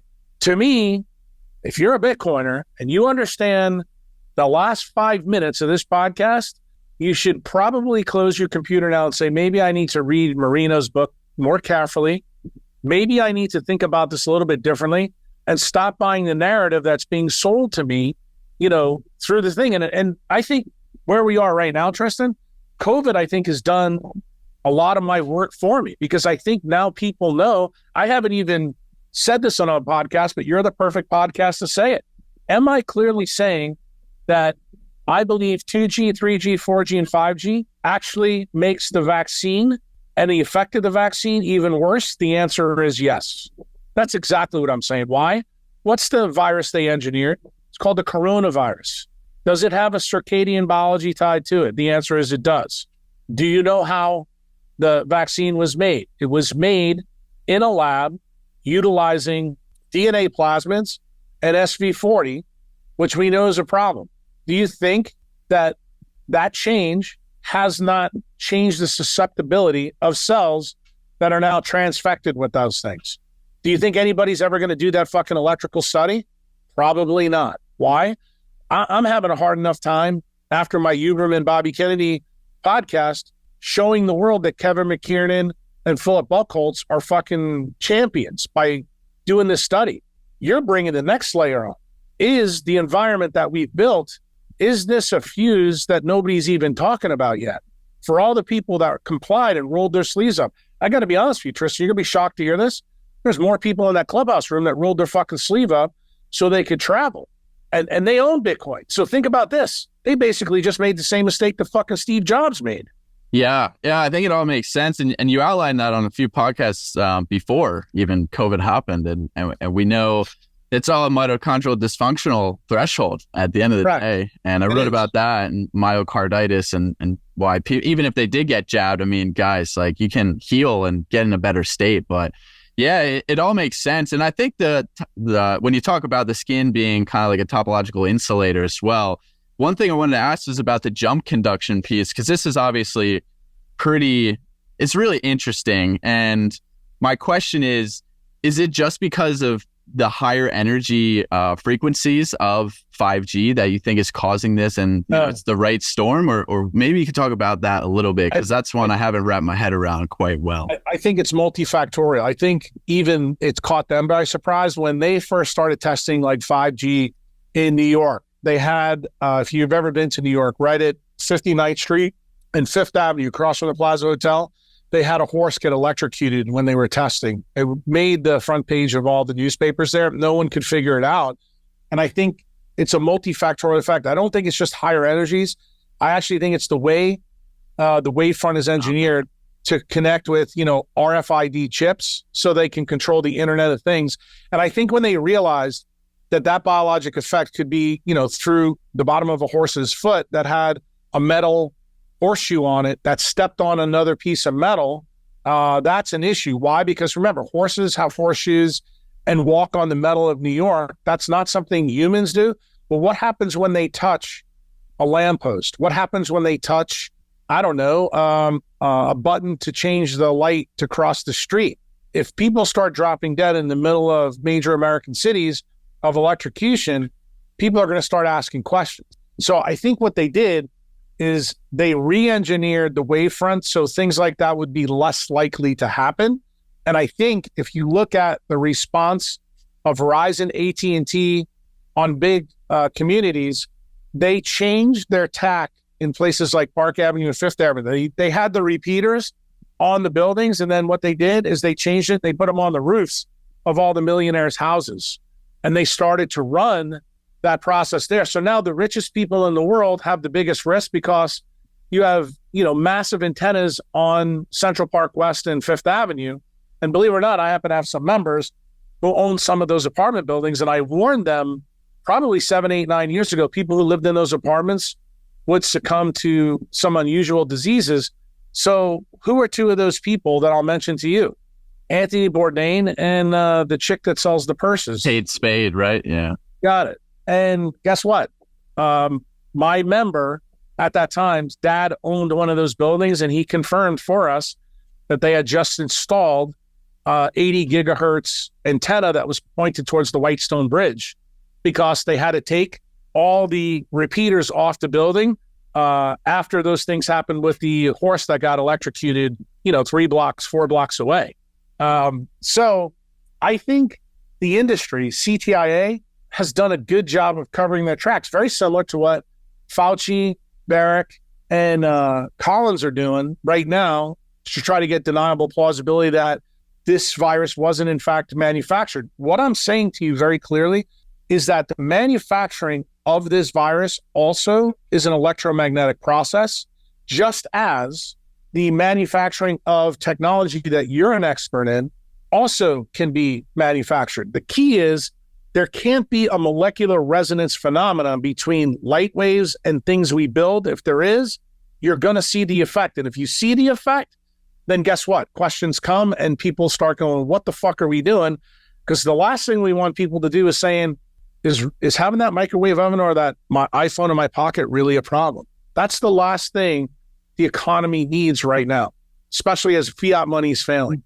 Yeah, the trillions of dollars of tech industry is the only thing holding up the broken monetary system right now. That's the point that the reason I can say that to you and Ryan get it, because you're Bitcoiners, you understand that the jump that I just made, then you begin to say, now I understand why Jack is saying health and wealth are fundamentally linked, but you see it from a different perspective now. And this is the reason why the top 7 tech companies are propping up the house of cards. And the thing is, podcasts like we're doing today, these are actually nuclear bombs for their bullshit. And I want people to understand that this story began at the Manhattan Project. When General Groves realized that he could take fiat money and create forever wars, and he had to control the science, that's the reason why the Oppenheimer movie came out this summer. You saw that the government basically made him a eunuch, okay? This story, my friend, is recapitulated over and over and over and over. It's the reason why I got on Bobby's case and said we need medical freedom laws. The only way to stop this, Tristan, is to stop them dead in their tracks. We can't make PI attorneys go after, fucking Motorola and Qualcomm and all that, or Apple, because effectively, what are you doing? What does the 1996 FCC law fundamentally say? It says the same thing that the DOD law on the fucking jab says. The DOD was the distribution channel for this. You're going to fucking turn PI attorneys to sue the federal government? Dude, that is like, going to a whorehouse and not having a hard dick. It just doesn't make any fucking sense at all. And for someone to come out and say, no, we need to unleash the legal system, dude, the DOJ is captured, okay? And it's certainly captured in the FCC, but we need to realize the two places it's captured is in the executive and legislative branch. The only branch that's not captured yet, and this is the reason why they're so pissed at Trump, is because he put two people on the Supreme Court that make the ability to capture the third part of government much more difficult. And the reason I'm in El Salvador is because I happen to be in a place where all three branches aren't captured. They get it. They get it loud and clear. When they hear this podcast and I send it to them, they're not going to be, put off by it.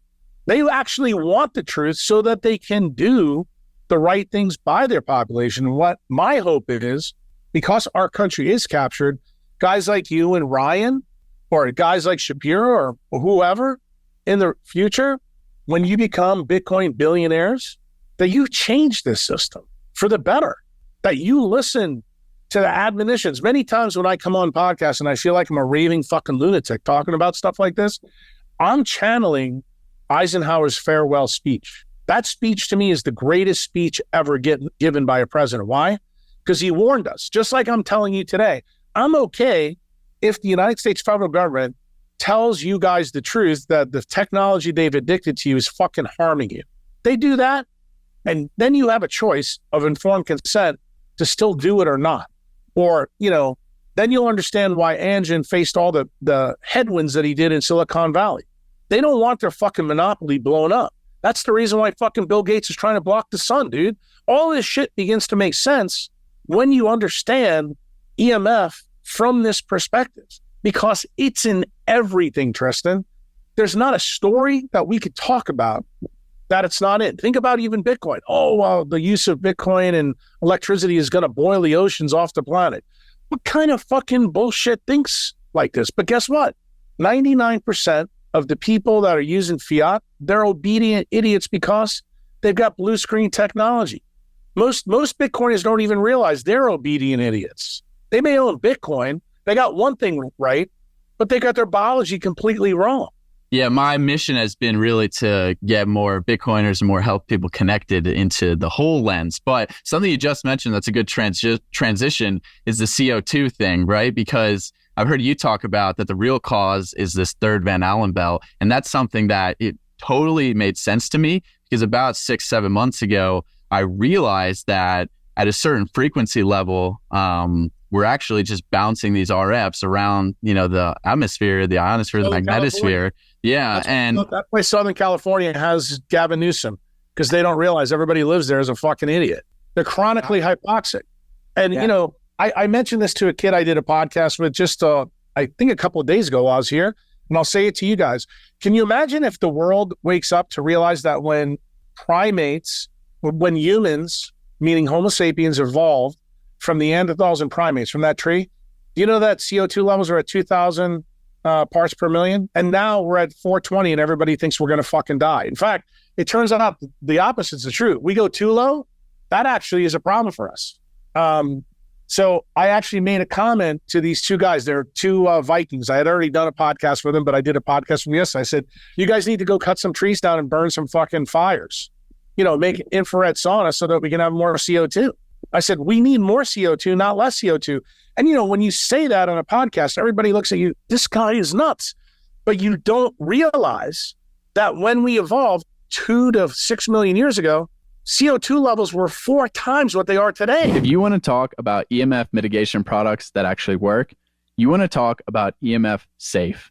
EMF Safe makes a power kill switch that can be installed in your power distribution panel that is safe and convenient and works via a remote control to kill the power to specific circuits of your choosing in your home.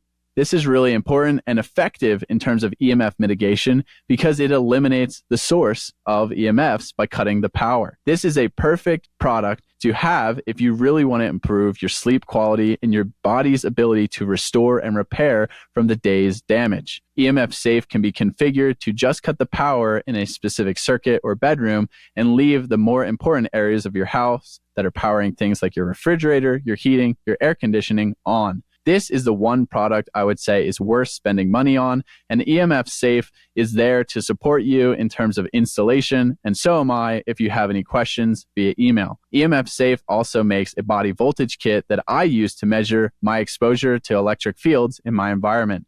You can go to liveemfsafe.com and use code DRadio10 at checkout to get a 10% discount. That's DRAIDIO 10 at checkout to get a small discount at liveemfsafe.com. Yeah, it's wild and it totally makes sense. And I remember reading The Invisible Rainbow, again, as you said, like the virus, the sickness connection is all electromagnetically related. And something that's also happened a lot since you talked about this on a few podcasts 4 years ago is that Starlink and like the satellites in our or above our planet is like completely gone through the roof. And my sister has Starlink, it's a very big thing in like rural places like Wyoming where I live. And I'm very concerned. And I don't know if you've talked about this, but I know you don't like it. And that's in the gigahertz realm as well. But, right. What are all these satellites? Like, how is that affecting everything? It's just adding on to the entire, electrosmog cloud, right? You're the electrical engineer. What I expect you to do after this podcast is I want you to do a podcast with a hardcore physicist and say, let's look at the frequency spectrum that Neuralink's looking at. You know what you'll find? Between 60 and 80 gigahertz, go take a look at what happens to molecular oxygen in the atmosphere. Then get back with me. Remember what I said to you in this podcast? That fundamentally that every single non-native EMF, what does it cause? Pseudohypoxia.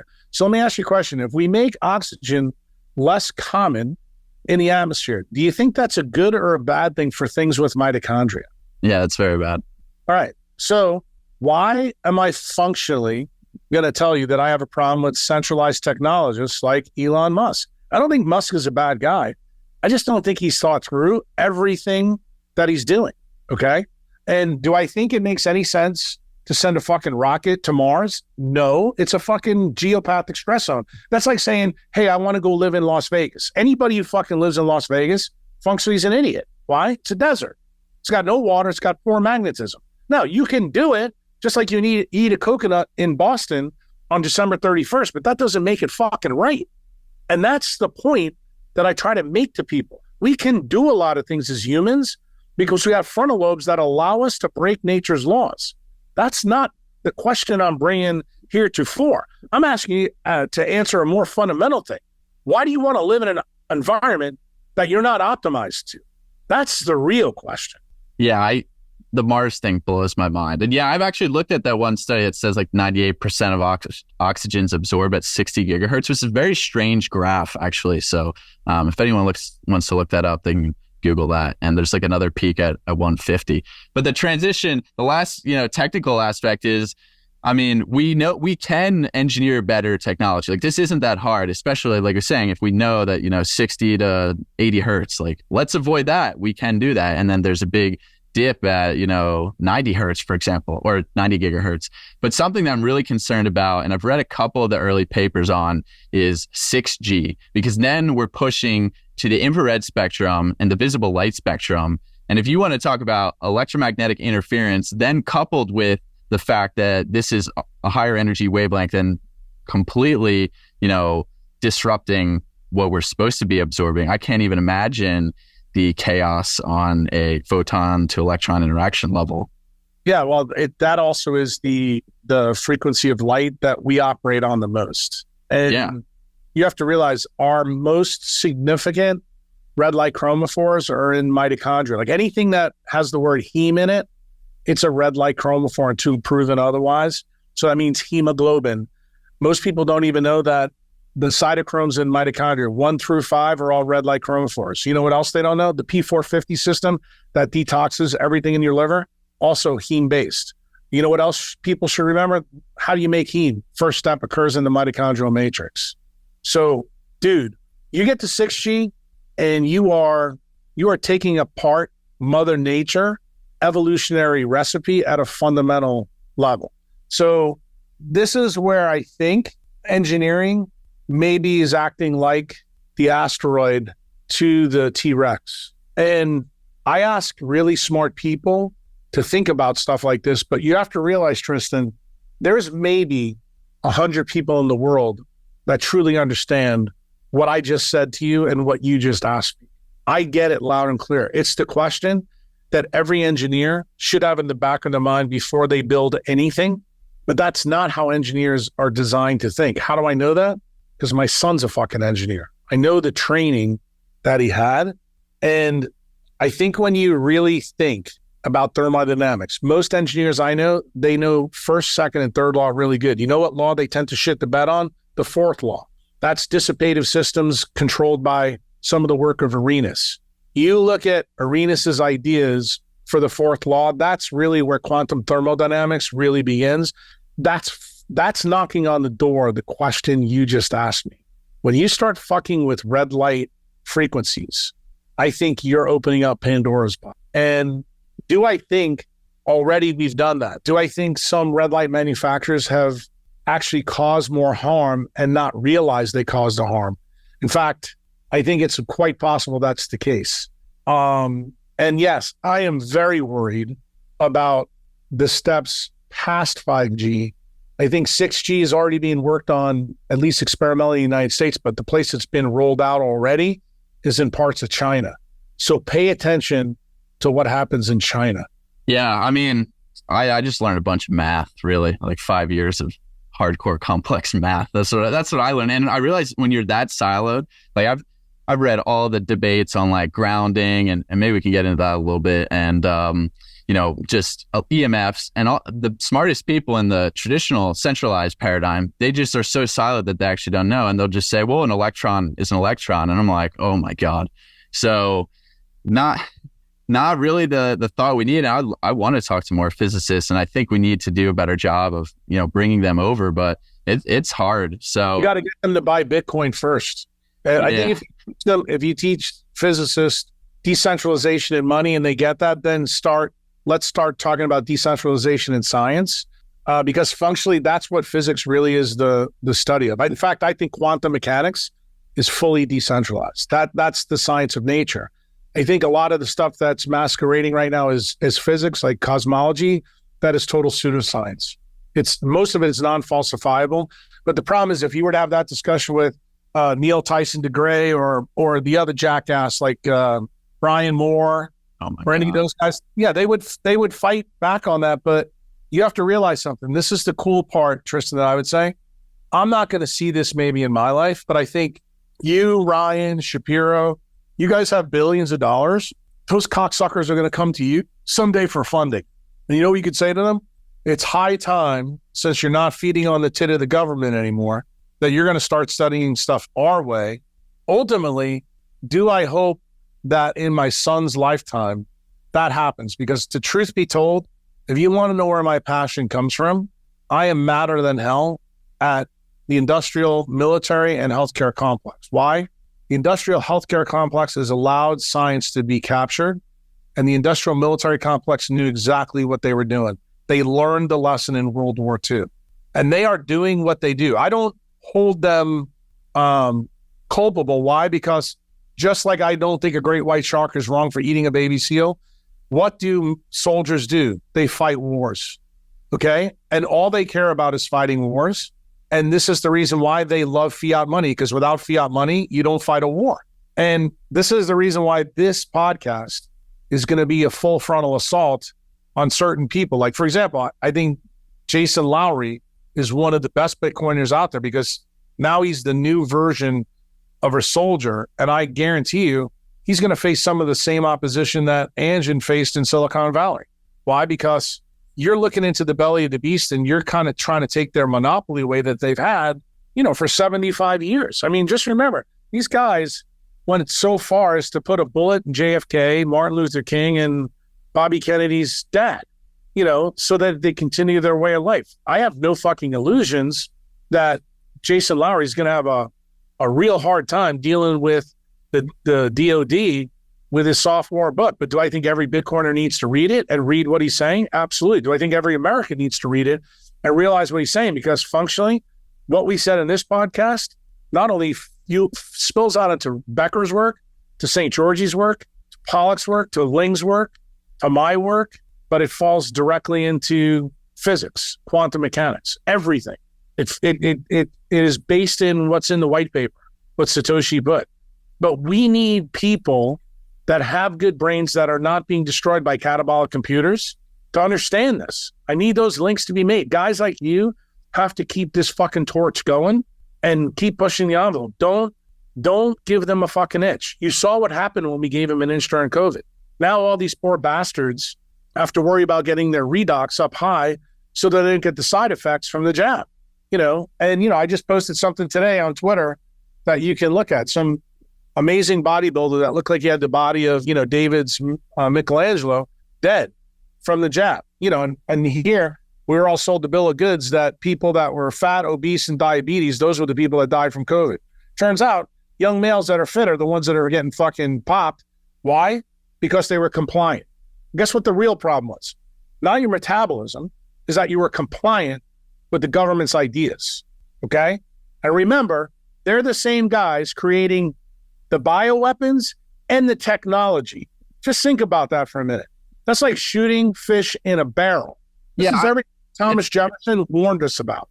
Yeah, it's all connected. That's why to me, I don't understand why people can't see the whole perspective, the whole picture, but we'll get them there. So, and that's it. Yeah, the mitochondrial issues and they're working out under blue light. I love when you say that stuff. But the other thing I want to get into is just like what people can do, right? Like we're convincing some people that EMFs are really the most pervasive environmental toxin, which I think they are, and they need to be protected. It's a fucking wild west out there in terms of what you can do and the nuance in this space as well.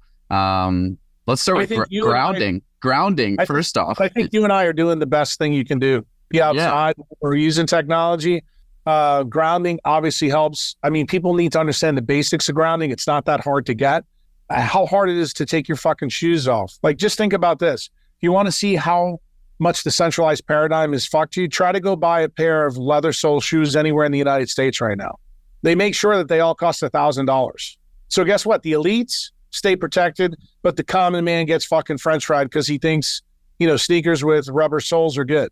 That therein lies an issue. But, people don't think about it. Just the same way you see me being provocative on Twitter when I say, why do you think they don't lock up fucking sunblock in pharmacies when they know guys are going for the OxyContin? Because they hope they steal the sunblock to give it out to you because eventually they'll make the money back because people that put sunblock on will need drugs later on in their life. Dude, it's the same story. Anything they can do to block you from nature, they win. It's the house wins. This is the same game the mafia figured out with casinos. The problem is it's your job. Your job as the gambler to realize that what you're hearing on this podcast from 3 decentralized dudes isn't conspiracy theory. It's fucking fact. Do you think there's any harm in grounding in high EMF areas nowadays? You already know that answer. Come on. We talked about the damn horse by the plasma. The answer is yes. If you got a lot of underground power cables around you and you don't know where they are. I mean, Tristan, let me ask you this question. In Wyoming, compared to where you are now in Austin, do you think it's more safe to ground in Wyoming, even though it's higher latitude, than Austin? Yeah, of course. Okay, see, it took you literally 3 nanoseconds to decide that. Why? Because, there's way more power lines under the ground in Austin, even though it's lower latitude. Most people, Tristan, don't even know that lower latitude, like the effect here on the beach. I've already taught my members this. You come to the beach in August and you see the lightning storms. You'll notice that the lightning storms hit the lava tubes. All the lightning hits it. I said, so the next day after a lightning storm, you go out and stand on the black sand beach, you're getting unbelievable amounts of grounding. And you know how you can prove it? You'll sleep like a fucking rock star that next night. So guess what? All of them went down there and did it. And I said, okay, now when you go home to New York City, tell me how it's working. Yeah, the effect's not the same. I said, imagine that. Physics actually works. Okay? Yeah, I think 70% of the storms are in between 30 north and south. But here or Wyoming, we got geothermal too. We got a good strong. That changes the mix. That's why I'm a big fan of El Salvador. Why? Because we've got volcanoes. When you have a super volcano, which Wyoming and Montana have underneath it, that is a net benefit to grounding. It's obvious. That's how you can change the effective latitude. But most people that'll listen to this podcast don't even know that basic electrical engineering of how mammals work. That's the sad part. That's the reason I say I think it's perfect that Bitcoin City is being built at the 13th North latitude, right next to a volcano. I have actually told the administration that down here, but I don't think guys like Max and Stacy even know that benefit's there. And I got to show you something just since you're here to show you how powerful that story is to me. My Bitcoin mural just got done. I want you to take a look. Let me turn this around so you can see it. That's badass.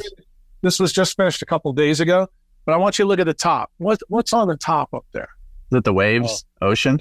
Or no, that's a volcano. Sorry, it's a volcano. Bitcoin City below it. With Bitcoin City below it. Why? Because I told some of the administration was here a couple of days ago that that's the freedom wall. That's what a government does. If you want to call him a dictator, you can. But let me just tell you something. When government returns freedom back to you in money and health, dude, you got to give them +5. And in my view, I think that's the reason why this is ground zero for Bitcoin. Not because they were the first, because they're controlled by a group of politicians who are doing exactly the opposite of the politicians in the United States. They are giving freedom back to the people, not taking it away. And I think, what am I saying about EMF to you clearly? EMF is just another way the government has stolen from us through inflation, except the inflation this time is through our health, okay? And they did it without legislation. I shouldn't say that. The FCC law in 96 was a fuck job, but remember, captured, and it was a big handout to CTIA. The key thing is most of you kids now are tied into that. You have the Bitcoin thing. So you asked me, don't think I didn't forget about your question. What do? We need to use the inverse square law, teach people about the inverse square law, and use it. Do I want people to think supplements or shit that David Sinclair is trying to sell you about NAD or, fucking stupid machines, molecular hydrogen machines or Schumann resonators or all that bullshit? It is bullshit, okay? It's designed for people that are fiat farming on you. Don't do that. Find a better place. Use your Bitcoin. If you're going to spend Bitcoin, and I can't believe I'm going to say this, but I think you going to a better place to protect your health is a wise choice of your Bitcoin, and I'll tell you why. Time is the most valuable asset we have, not our Bitcoin. And a lot of Bitcoiners don't functionally understand that, but it's the truth. And I try to tell people on podcasts that Steve Jobs is your lesson. What good is having $9 billion and dying at 56 years old? So if you have to peel off, I don't know, say $1 million to go buy a place in a good spot, say 4 or 5 years from now, because like Ryan said, he's worried about his 2-year-old niece. And maybe when he buys his Citadel, in a place like down here, for the 2 weeks that his little niece comes when she's 6 years old then, and she says to her mom, hey mom, I feel better here than I did at home. Can I come visit Uncle Ryan more? Then Ryan's going to say, you know what? That was fucking money well spent. I totally agree. It's truly fascinating too. And I think you get a better scope when you understand the story that you sort of laid out for us on the podcast and previous podcasts many times over. I think you've done a really good job of laying it out, like the whole story of how we got here. And I think the military industrial complex and the healthcare complex intertwined. You have to understand that story to get the scope of what all of this means for you now in 2023, because it's not something that happened in 2020 when COVID happened. Like 2020 was building for decades and decades. And so it's so fascinating. And when it comes to things like sunlight and melanin, we know they're super important. We've had people like Herrera on the podcast sort of talk about that a little bit. And one thing I was going to ask you, you kind of already answered it as far as like part of what you do is like when I think about where I'm at in Salt Lake City, Utah, I lived in LA for several years and I knew it was sucking something out of me. I felt terrible. I developed my own autoimmune disease while I was there, living in a ground floor apartment, just like surrounded by all this junk. And I knew something was wrong, but I didn't know what it was. And that's where it goes back to, I think people, they feel the things, but they don't have the context to describe the true nature of what's truly happening behind the screen. Ryan, that's what makes my job tough. You want to know the truth? Because you know what? With non-native EMF, you can't see it, taste it, smell it, or touch it. And that's the reason why, like you and Tristan are important. Like, keep banging the drum. Like, the thing that makes me feel good about spending, this hour and a half with you guys is that I think the Bitcoiners are going to listen to guys like you. I think there's ageism in Bitcoin. You guys know that most of you guys hate fucking boomers. The ironic thing, I actually said this to Shapiro in front of Bukele the other night, that don't fucking forget, boomers are the one that built all the shit that you're addicted to. We're the ones that knew all of this technology. And we also know the detriments. The thing is, you guys don't know the detriments, and I want you to know the detriments so that you can hack for a better future. I'm not trying to tell people that I think technology is going by the wayside. I think that's, fruitless. But I think, is there a better way for us to do it? And do I think when you guys are fabulously wealthy, as British Hodl likes to tell people, I hope that you spend some of your money building a better world, so that the things that we're using to communicate with each other, because, let's face it, we're on, the internet right now. We're all got screens in front of us. That alone is a problem. I mean, me and Ryan are mitigating because we're outside. You're trying to mitigate it with your glasses and the red light behind you. But ultimately, we all know that that's not enough based on what we just said in the first hour and a half. I think all of us are in agreement in that. What I don't want to see is I just don't want to see my kids grow up in a world where they die at 40 or 50 years old, fabulously wealthy, like Steve Jobs. If that happens, dude, I feel like my legacy is fucking screwed. Yeah, I think, the determination for us is to just empower people through education and build a community. And that's what I'm trying to do in Wyoming.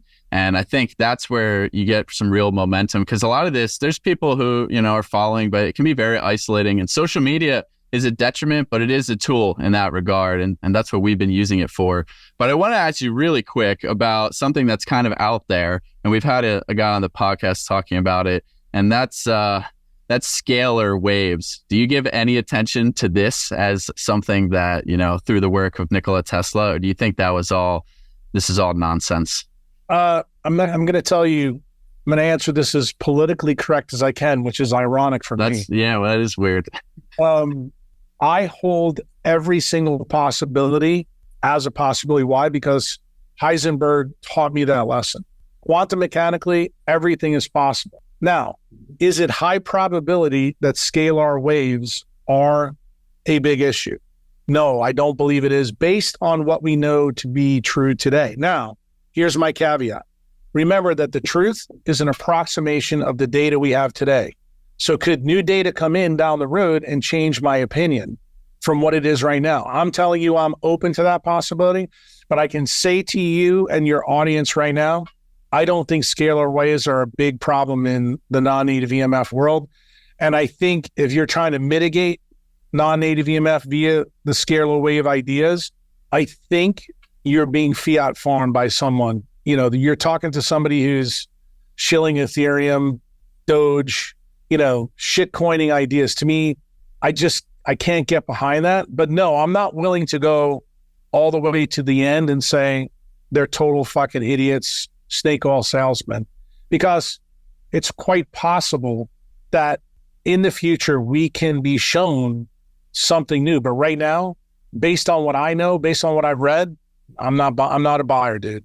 Yeah, I kind of have the same perspective. I'm trying to be, again, you don't know what you don't know, and there's so much we barely even, It's Stunning Proofer 101, and you do want to protect yourself from that. But I will tell you that my whole modus operandi and the way I think really comes from nature.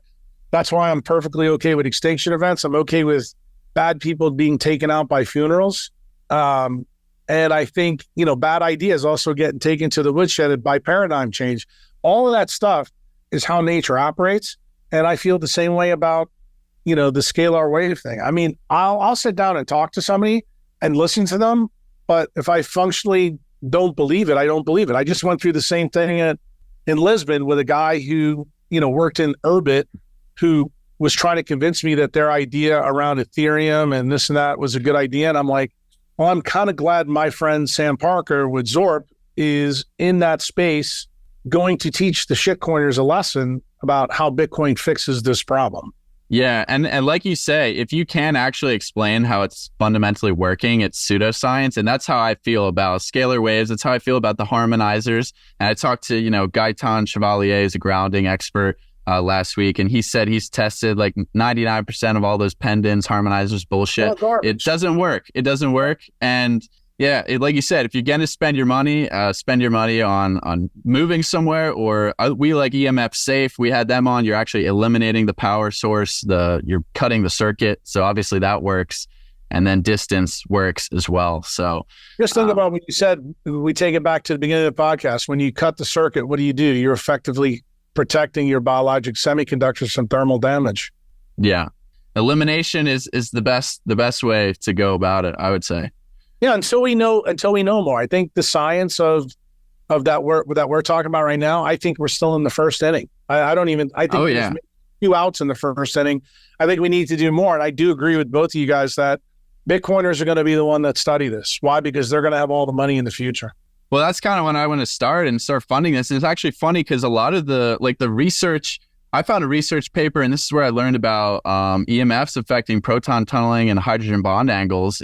They were using EMF as a treatment, and they said that like an EMF in a specific dose, obviously it wasn't chronic, it was just like a couple hours, specific frequency, increased proton tunneling ability. But it's playing with fire, right? As you're saying, proton tunneling controls how enzymes work. Don't forget that. Think about that. There's another failure vector, that we didn't talk about in the whole podcast, but right here at the end, you get another, taste of honey on your tongue. Yeah. Yeah. So it's interesting, and it's going to take some work. So that's what we're working on. You're working on building a decentralized healthcare system, I believe, in El Salvador, and just spreading the message as well. Is there any way, and what's the TLDR and the laptops and stuff that's going to be publicly available sometime next year? It's actually publicly available now. I wrote a Patreon blog yesterday about it. There's a special code, but I'm done putting it behind paywalls. I was asked to do that by the guy who built it because they're all freaked out that their tech is going to get out there. But you go to daylightcomputer.com. You can get in there. It'll ask you for a password. The password is Kruse, all in big caps, 2023. Put your order in. I was the one that first ordered it. I want to get 5 or 6 of them because what do I want to do? I want to do what Ryan said. I want to give it to people that I'm worried about, people that don't really understand this. I have 4 kids, one of which who gets it, 3 of which are fucking clueless. All of them are potential Bitcoin billionaires. And all the things that I told you guys about, I'm worried about them. And I need them to begin to use this type of computer because, like I said, this is the first step in decentralization. Hopefully every doctor in El Salvador will begin to use this to protect their brain so they can take care of people. I want to build a decentralized science area down here that hopefully big Bitcoiners will fuel and fund so that we can start doing some of the mitochondrial research that we talked about. I think it's best to be done here. And I think the hospitals that I want to build here, they're going to be radically different than the hospitals that you guys see in the States. They're going to be built with a lot of the principles that we talked about here. And I think when you become the example for the rest of the world, that's how you do things. I learned that when I was a young boy from the work of Gandhi. He said, instead of bitching and moaning, become the change that you want to see in the world. So guess what? I don't think I can do this change in my home country, but I think the idea of America is not defined by our borders. It's defined by our documents. And I think the documents that are so important to us are being, how shall we say, hardened by the government of Bukele. And to me, that means this place versus our home country is probably the place where we should put the citadel for decentralized healthcare.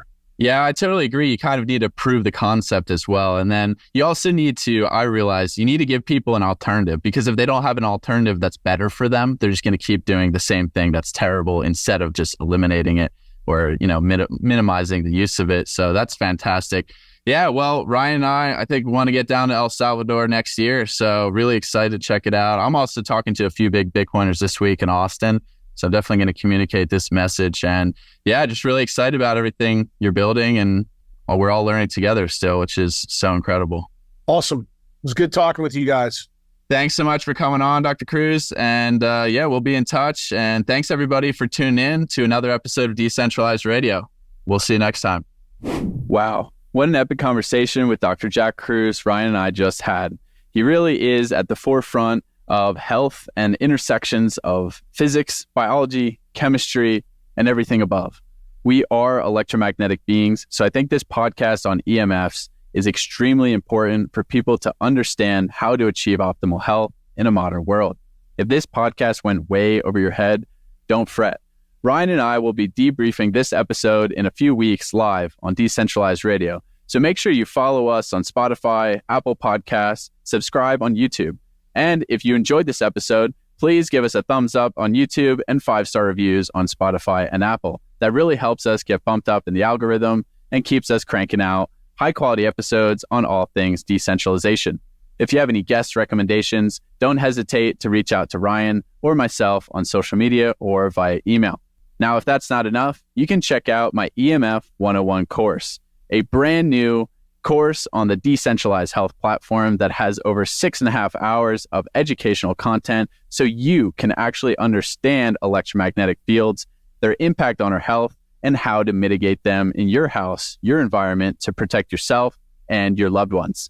EMF 101 will offer a 10% discount code to all those listening to this podcast. That is Kruse10 at checkout, KRUSE 10 at checkout at decentralizedhealth.io. You can get an even bigger discount if you pay in Bitcoin. And don't forget that 25% of all sales from this course are going to be donated into the Decentralized Health Fund, which will be put into Bitcoin and eventually donated to researchers and labs that are not getting the funding from NIH to study important decentralized health topics. I'm really excited for this platform to grow and to empower more individuals to take control of their health. This is what it's all about. Thanks so much for listening to another episode of Decentralized Radio.